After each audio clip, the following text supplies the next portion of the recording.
All right, week 3 fantasy football, and guess whose name's in the news again? It's Antonio Brown. He's gone from the Patriots. Does he play somewhere else? And who are the top 30 wide receivers for week 3? Let's get into it right now.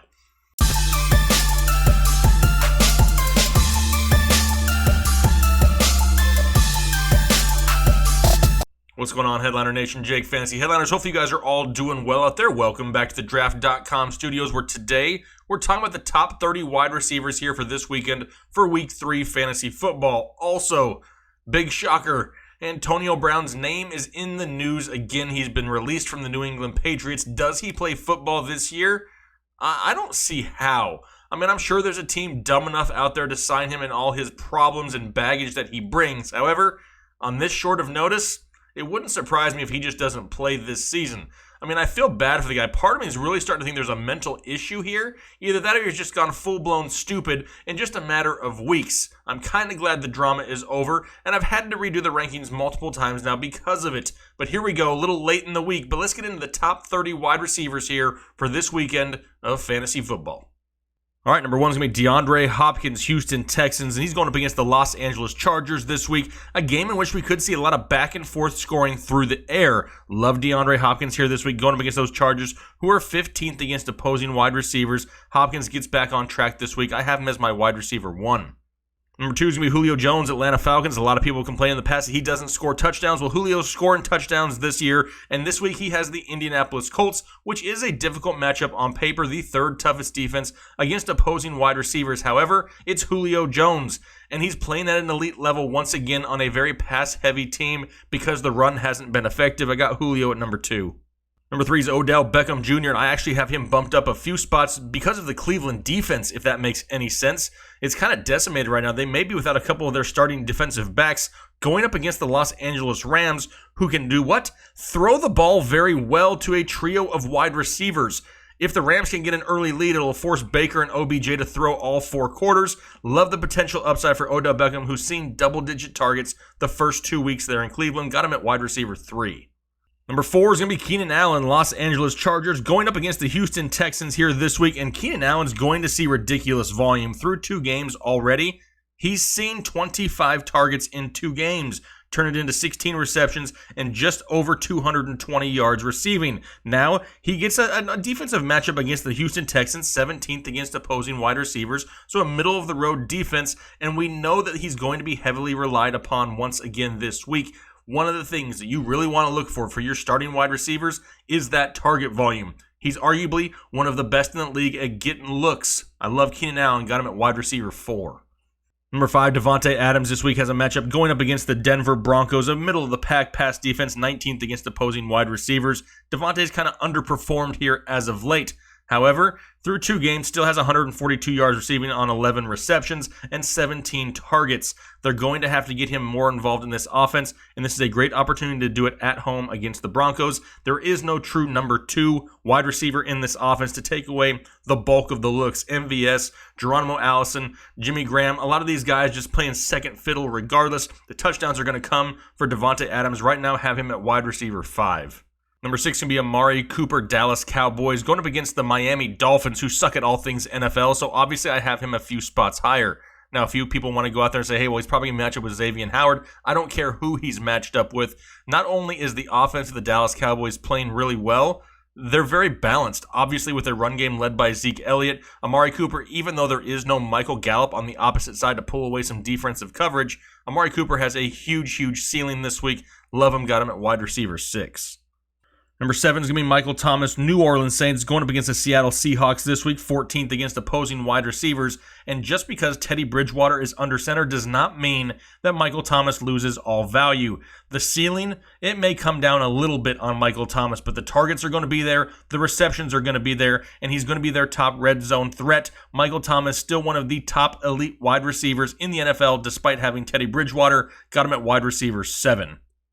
Number 8 may be a shocker to a lot of people. I got Chris Godwin all the way up at number 8 due to his great matchup this week going up against the New York Jets. Now, so far this season, he only has 11 receptions, but he's turned it into 174 yards and 2 touchdowns. Has Chris Godwin. Great matchup, like I said, going up against the New York Giants, who are 5th the 5th worst defense against opposing wide receivers. Great matchup. Chris Godwin, probably a safer play in that Tampa Bay offense. I do think that Mike Evans gets it going here, and we see a lot better performance this week. We'll talk about him in a second. But right now, Chris Godwin, he's climbed the charts all the way up to wide receiver 8. Kenny Golladay, Detroit Lions next, a little bit higher than a lot of people have him, but it's a great matchup going up against the Philadelphia Eagles secondary, who not only continues to be torched, but is decimated with injuries here in this early part of the season already. Kenny Golladay coming off a huge game last week against the Los Angeles Chargers. Now, the Philadelphia Eagles secondary, which is the second easiest defense for opposing wide receivers. Kenny Golladay, that big play threat, the touchdown upside, and has that safe floor because he gets a lot of targets on a weekly basis. Kenny Golladay cracked into the top 10, got him at wide receiver 9. Number 10 is going to be Mike Evans, Tampa Bay Bucks. Just mentioned him briefly when we talked about Chris Godwin. Both of these guys inside the top 10 may sound a little crazy, but I love the matchup this week against the New York Giants. And a lot of people are mad at Mike Evans because of his production so far here in the first 2 weeks of the season. Don't forget, Week 1, he was dealing with an illness. There was a question whether or not he would even play in that game. And then Week 2, it was a rainy, nasty weather, horrible field condition type of game. And you just can't hold those type of things against Mike Evans all season long. The bounce back is coming. The big plays, they're coming. The production is right around the corner. I can see it happening this week. Mike Evans is wide receiver 10. Number 11 is going to be Sammy Watkins, Kansas City Chiefs, in what could be a shootout against the Baltimore Ravens here this week. And this one is really difficult to gauge. One of these wide receivers for Kansas City is going to have a big game. Which one is it going to be? Sammy Watkins may be the safest option of the bunch. However, with Mecole Hardman, Demarcus Robinson, Travis Kelce, there's a lot of other options. One of these players is going to have an elite game. Right now, I have Sammy Watkins in a bounce-back game going up against the Baltimore Ravens, currently 18th against opposing wide receivers. And like we've said here a second ago, the Ravens, they can score points this year in 2019, and all that does is give Patrick Mahomes and the Chiefs more opportunities to continue throwing the ball for 4 quarters. Sammy Watkins is going to be my wide receiver 11. Number 12 is Adam Thielen, Minnesota Vikings. A lot of people irritated with Adam Thielen here to start the year. I think they kind of expected 2018 production here in 2019, and we cautioned a little bit on that here in the preseason, said, hey, he may be closer to that wide receiver 2 level, not that elite wide receiver 1 that we saw beginning of 2018, but Adam Thielen is going to turn it around. The volume is going to be there, and he always has that huge upside for those targets in that offense. The problem is that offense really needs to get going. It could happen this week against the Oakland Raiders, one of the easiest teams to throw against, 3rd easiest for opposing wide receivers. And this offense has to get better at throwing the football if they want to win more ball games in Minnesota. They cannot rely on Dalvin Cook every down of every game. It's a lot easier to throw on Oakland than it is to run on them. This is the week that Adam Thielen could turn it around. Got him at wide receiver 12. 13 is going to be JuJu SmithSchuster. A lot of people wondering, what can we expect from JuJu now that Mason Rudolph is under center? Well, the ceiling's definitely come down for JuJu. He's kind of entered that weekly wide receiver 2 range. Doesn't quite have that ceiling that we saw with Big Ben at times. However, he's still going to see the majority of the targets here in this offense. But what I can't see Mason Rudolph doing is force-feeding him the ball, especially with the likes of James Washington out there, somebody who he's very, very comfortable with because he played with him in college. JuJu still has that safe floor on a weekly basis, but those big, huge games, the multiple touchdown games, the triple-digit yardage games, those may be a little bit more few and far between this year, but for week 3 in a matchup going up against the San Francisco 49ers, I got him right now at wide receiver 13. Number 14 is going to be Tyler Lockett, Seattle Seahawks. Great matchup going up against the New Orleans Saints here this week, who are the 7th easiest team against opposing wide receivers.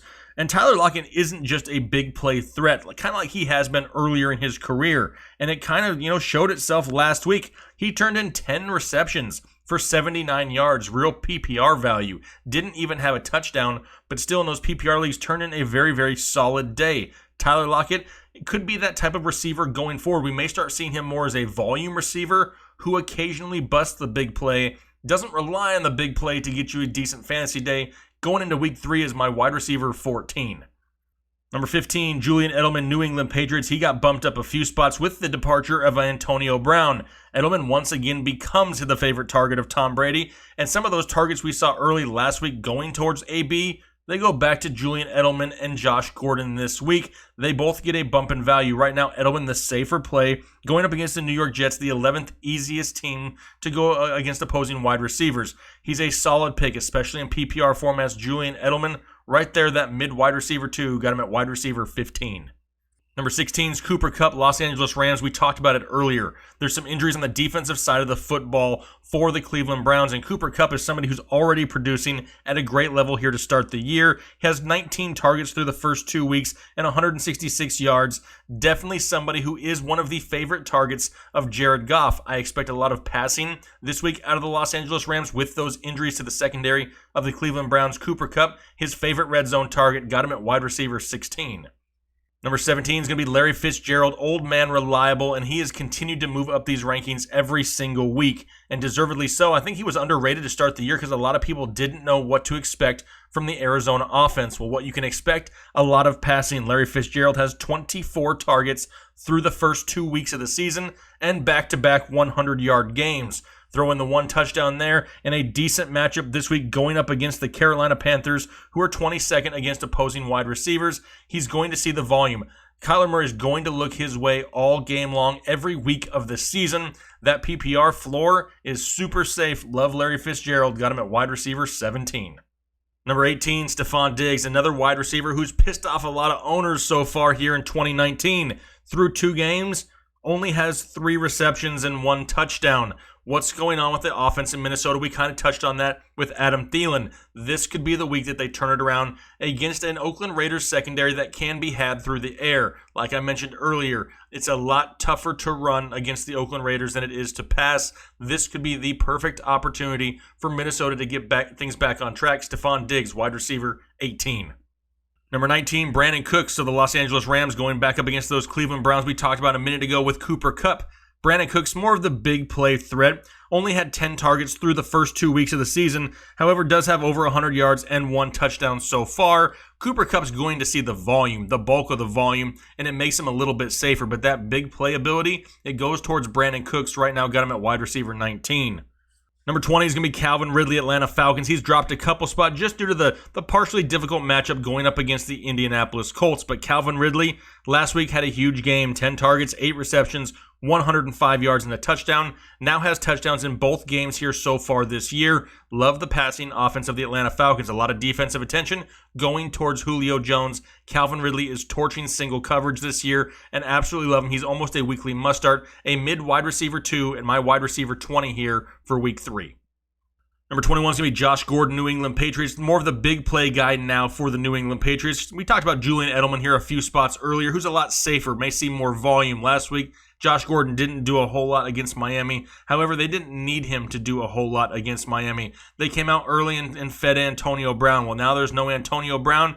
Josh Gordon has that big play upside. We saw it in week 1. He only had 3 receptions, but he turned it into 73 yards and a touchdown against the Pittsburgh Steelers. That's the type of play we can continue to see from Josh Gordon. He's going to be a mid to high-end wide receiver 2 on a weekly basis. This week going up against the New York Jets. On a Patriots team that may be looking for a little bit of redemption due to some embarrassment caused by Antonio Brown, Josh Gordon could have himself a big play again. Got him at wide receiver 21. 22 is going to be T.Y. Hilton, Indianapolis Colts. Semi-difficult matchup this week going up against the Atlanta Falcons. But let's be real, T.Y. Hilton is the number 1 option in this Indianapolis Colts offense. He is their number 1 passing option. They're going to try to feed Marlon Mack a lot on the ground if he's healthy, and T.Y. Hilton's going to try to get the ball as many times as they can get it in his hands. 15 targets through 2 games. However, the yardage hasn't been there, but the touchdowns have. 3 touchdowns through 2 games. If he can get another one, he'll save your fantasy day. The problem with T.Y. Hilton, does he turn into a touchdown-dependent wide receiver? That's kind of why we've dropped him towards the second half of the wide receiver 2 level, but he's still a solid start in most leagues. Got him at wide receiver 22. Number 23 is going to be Robert Woods, Los Angeles Rams. We've already talked about this matchup a few times with the Rams wide receivers. Love it with the banged-up secondary of the Cleveland Browns. The only reason Robert Woods is a little bit lower than the other 2, it's really been a tale of 2 weeks for Robert Woods. Week 1, he saw 13 targets. Week 2, he saw 2 targets. What does he see in week 3? Your guess is as good as mine. Let's see how they use him going forward. Right now, got him at wide receiver 23. 24 is going to be John Brown, Buffalo Bills, and by far the number 1 option for that Bills passing attack. He's really got great chemistry early on this year with Josh Allen. Through 2 weeks, he's seen 18 targets, which he's turned into 14 receptions, just under 200 yards and a touchdown. John Brown is a big play threat, and now they get the Cincinnati Bengals. The Bengals may have a hard time scoring against the Buffalo Bills, but John Brown doesn't need a whole lot of volume to make big plays happen. I love him right there at the end of the wide receiver 2 tier. Got him at wide receiver 24. Number 25 is Marquise Brown, and I'm not going to lie, I want to put him higher. I really do. In fact, by the time we get to kickoff, he may find himself inside the top 20. This is a great matchup going up against the Kansas City Chiefs. We already know that this matchup could be very high-powered, a lot of passing volume. And the reason that I really like Marquise Brown going forward and the reason why he may move up even more, he's not just big play dependent, kind of how he looked in Week 1. In Week 1, he only had 4 receptions. He turned it into 2 touchdowns for 147 yards. That's the type of play that cannot be sustained over a course of a season. However, last week, saw 13 targets, which he turned into 8 receptions and 86 yards.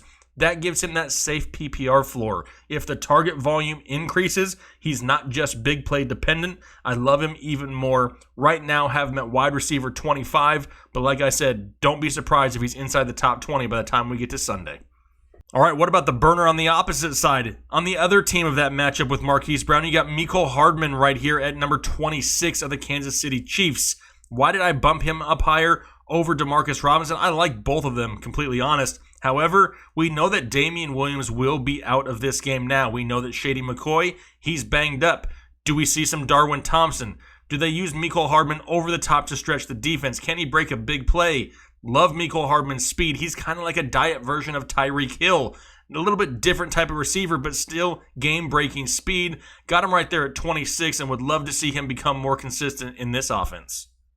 Number 27 is going to be Christian Kirk, Arizona Cardinals. We already talked about the passing offense of the Cardinals when we talked about Larry Fitzgerald. They're going to throw the ball, and maybe more than any other team in football. Not a bad matchup this week. Larry Fitzgerald's going to command the bulk of the defensive attention. Christian Kirk could absolutely eat underneath this week. Through 2 games, has 20 targets, 10 receptions, 146 yards, no touchdowns as of yet. But now a home game against the Carolina Panthers. I could see it happening this week. Christian Kirk, a safer play, got him at wide receiver 27.